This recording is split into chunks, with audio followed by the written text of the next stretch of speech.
कक्षा 10th NCERT गणित के अंतर्गत आज हम प्रश्नावली 2.1 का प्रश्न क्रमांक 1 सवाल को सॉल्व करेंगे, जो है किसी बहुपद px के लिए y बराबर px का ग्राफ नीचे आकृति 2.10 में दिया है।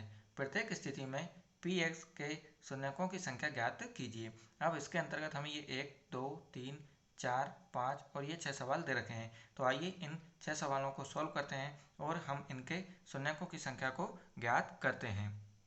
अब इसके अंतर्गत हमारा जो पहला सवाल है हम उसे देखते हैं कि ये जो है रेखा हमारी ये एक्स अक्ष कहलाएगी और ये जो है ये वाई अक्ष कहलाएगी। और यहाँ पर है जो यहाँ पर हमारे मूल बिंदु ये कहलाता है जिस पर x का मान भी 0 होता है और y का मान भी 0 होता है। अब हमें जो है इस सवाल में शून्यकों की संख्या ज्ञात करनी है। तो शून्यकों की संख्या ज्ञात करने के लिए हम देखते हैं कि हमें ये जो लाइन यहाँ पर दे रखी है ये y अक्ष को एक जगह पर काट रही है। लेकिन हमें क्या करना है कि जब भी शून्यकों की संख्या ज्ञात करनी है तो हमें देखना है कि हमारी जो आकृति होगी वो इस x अक्ष को कितनी जगह पर काट रही है। तो हम यहाँ पर देखते हैं कि ये x अक्ष को तो एक भी जगह पर नहीं काट रही है, यानी कि प्रतिच्छेद नहीं कर रही है। तो जब ये x अक्ष को एक भी जगह पर नहीं काट रही है तो हमारे जो शून्यकों की संख्या हो जाएगी वो कितनी हो जाएगी? 0 हो जाएगी।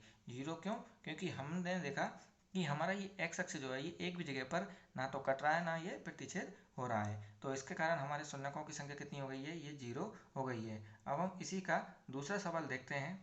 अब इसके दूसरे सवाल में हम देखते हैं कि हमारा ये जो x अक्ष है ये यहाँ पर एक जगह पर कट रहा है, यानी कि प्रतिच्छेद हो रहा है। तो एक जगह पर कटने के कारण हमारे जो शून्यकों की संख्या है वो कितनी हो जाएगी? ये 1 हो जाएगी। तो हमने ये देखा है कि ये जो हमें ये आकृति दे रखी है ये आकृति यहाँ पर x अक्ष को एक जगह पर काट रही है। तो हमारे जो शून्यकों की संख्या है वो कितनी हो जाएगी? ये 1 हो जाएगी। अब हम इसके बाद इसी का तीसरा सवाल देखते हैं।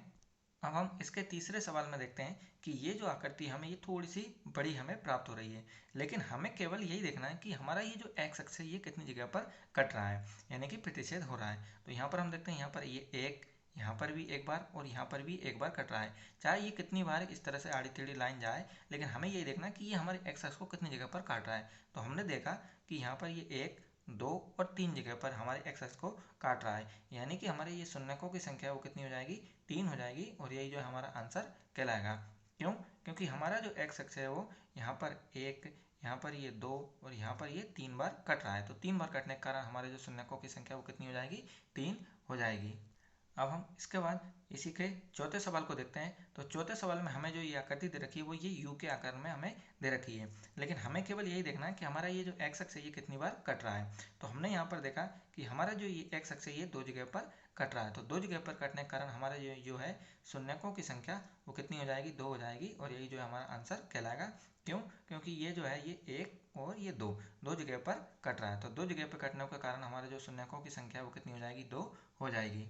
अब हम हमारे पांचवें सवाल में देखते हैं कि हमारी ये जो आकृति है एक्स अक्ष को ये 1, 2, 3 और 4 जगह पर प्रतिच्छेद कर रही है। तो 4 जगह पर प्रतिच्छेद करने के कारण हमारे जो ये शून्यकों की संख्या है वो कितनी हो जाएगी? ये 4 हो जाएगी और यही जो है हमारा आंसर कहलाएगा।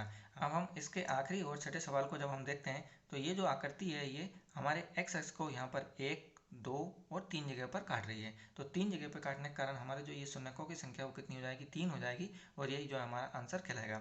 हमें ये ध्यान रखना है कि ये भले इस तरह से ये टच करते हुए जाए तो भी ये हमारे एक ही बार इसे हमें गिनना है। तो हमने गिना है इसे, तो ये हो गया हमारे पास एक बार, ये हो गया ये 2 बार और ये हो गया 3 बार। तो 3 जगह पर ये इसे प्रतिच्छेद यानी कि काट रही है। तो हमारे जो शून्यकों की संख्या वो कितना हो गया? ये 3 हो गई है। तो यही जो है हमारा आंसर कहलाएगा। तो इसी के साथ ही हमारा ये पहला सवाल और प्रश्नावली 2.1 भी समाप्त होती है।